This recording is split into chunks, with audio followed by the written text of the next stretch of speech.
balik lagi di Bina Boy Sunday. Waktunya belajar kesenian di hari Minggu. Ya. Kenalin, nama gue Excelsis Deo. Nama gue Albi. Hari ini kita akan belajar tentang penulisan puisi. Nah, tanpa berlama-lama lagi, mari kita belajar. Nah. Sebelum kita mulai, gue mau nanya nih Sel sama lu. Apa tuh? Sebenarnya puisi itu apa sih? Jadi gini, Bi. Sebenarnya puisi itu maknanya luas banget, Bi. Tapi yang umumnya kita ketahui itu, puisi adalah karya sastra terikat yang dipadatkan dan memiliki makna yang dalam. Oh, jadi puisi kayak gitu, Sel? Iya, Bi. Tapi bukan cuma itu doang. Puisi juga ada beberapa jenis, Bi. Hah? Ada berapa jenis? Emang ada berapa jenis, Sel? Nah, puisi itu sebenarnya ada dua jenis, Bi. Ada puisi lama dan puisi baru. Itu. Kalau puisi lama kayak gimana tuh, Sel, contohnya? Nih, puisi lama itu adalah puisi yang masih terikat dengan peraturan-peraturan lama, Bi. Kayak misalnya satu baris harus ada 4 bait gitu. Dalam satu bait harus ada 12 suku kata. Terus akhirnya harus bertajak ABAB. Itu contohnya yang terikat puisi lama gitu, Bi. Berarti puisi lama itu puisi yang terikat, Sel? Iya, bener, Bi. Kalau puisi baru? Kalau puisi baru nih, dia nih lebih bebas, Bi. Meskipun dia bebas, tapi dia masih terikat juga gitu, Bi. Contohnya ya, kayak puisi-puisi yang dipopulerkan oleh Hairil Anwar gitu. Itu udah termasuk puisi bebas, Bi. Karena dia nggak terikat gitu, kayak satu bait harus ada 4 baris, atau harus ada beberapa suku kata, nggak perlu.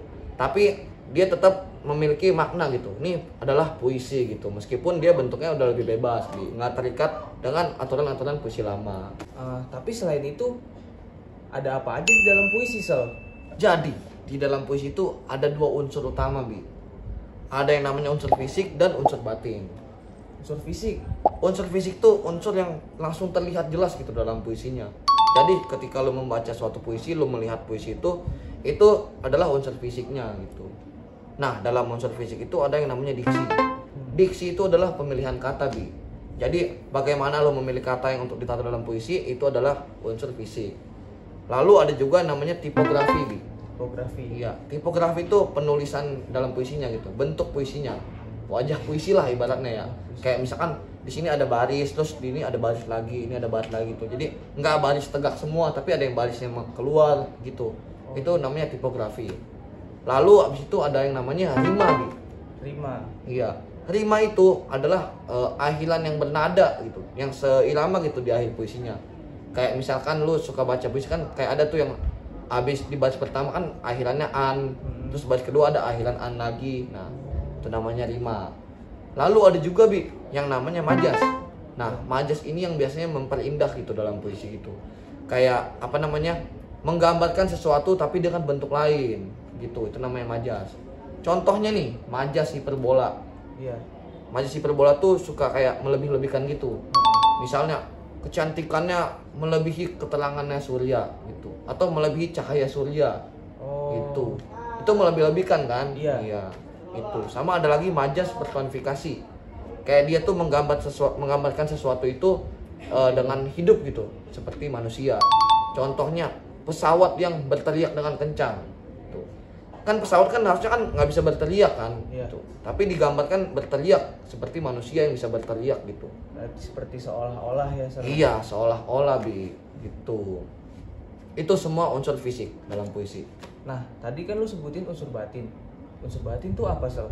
Nah, unsur batin tuh unsur yang lebih dalam lagi dalam puisi, Bi. Dia nggak terlihat langsung dalam puisinya, tapi ada di dalam puisinya itu, Bi. Tersirat berarti, Sel? Iya, makna tersirat gitu. Nah, contohnya dari unsur batin ini ada dalam-dalamnya ada lagi gitu. Pertama ada tema. Tema? Iya, contohnya dalam puisi Karawang Bekasi karya Hairil Anwar. Kan kalau cuma lu lihat tulisannya doang kan ya nggak tahu kan apa artinya. Terus kalau lu baca lebih dalam lagi, lu akan melihat kalau dia itu temanya tentang kepahlawanan gitu, perjuangan Indonesia gitu melawan penjajah gitu. Itu tema.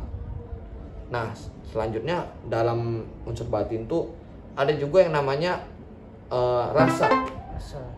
Jadi nggak cuma dalam percintaan aja, Bi, yang pakai rasa, tapi di puisi juga ada rasa, Bi. Karawang Bekasi. Betul. Misalnya nih dalam Kerawang Bekasi ada kata-kata kenanglah kami. Itu kan dia kayak mengajak kita semua gitu untuk mengenang kembali gitu jasa-jasa para pahlawan gitu. Itu dia rasa yang ditaruh dalam puisinya itu. Sehingga akan sampai kepada pembaca gitu. Betul. Jadi kan kayak lu terkadang lihat, wah nih gue relate banget nih sama puisi nih. Iya. Berarti itu lu sedang merasakan rasa dari puisi itu, Bi. Oh, iya Sal. Menarik banget ya puisi ini. Iya. Tapi ada satu lagi nih unsur dalam puisi. Apa tuh Sal? Unsur batin itu isinya adalah amanat. Amanat. Iya. Amanat itu biasanya pesan yang ingin disampaikan oleh si penulisnya ini, Bi. Gitu. Contohnya lagi kayak tadi kan puisi Kerawang Bekasi karya Chairil Anwar. Amanatnya itu adalah untuk mengingatkan kepada orang-orang yang sekarang sudah hidup dengan merdeka untuk mengenang kembali jasa-jasa para pahlawan terdahulu. Gitu, Bi. Oh gitu Sel. Iya, Bi. Duh, kalau gitu gue jadi langsung pengen nulis puisi Sel. Boleh banget, Bi. Tapi jangan sekarang, Bi. Takutnya nggak cukup nih durasi video kita nih. Lu nggak usah kecewa, Bi. Mendingan kita lihat aja langsung karya-karya teman kita yang udah jadi di Mading Cakra Mardika. Let's go.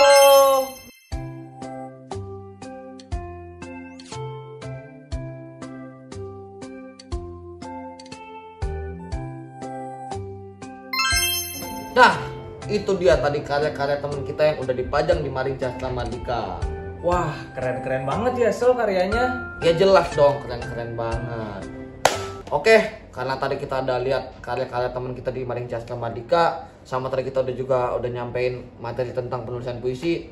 Kayaknya ini udah saatnya kita berpisah deh, Bi. Tapi jangan sedih, Bi. Nantikan video Bina Poes Santai selanjutnya di YouTube Unit Kesenian Mahasiswa UNJ. Gua Excel Sisdeo. Gua Albi. Dadah.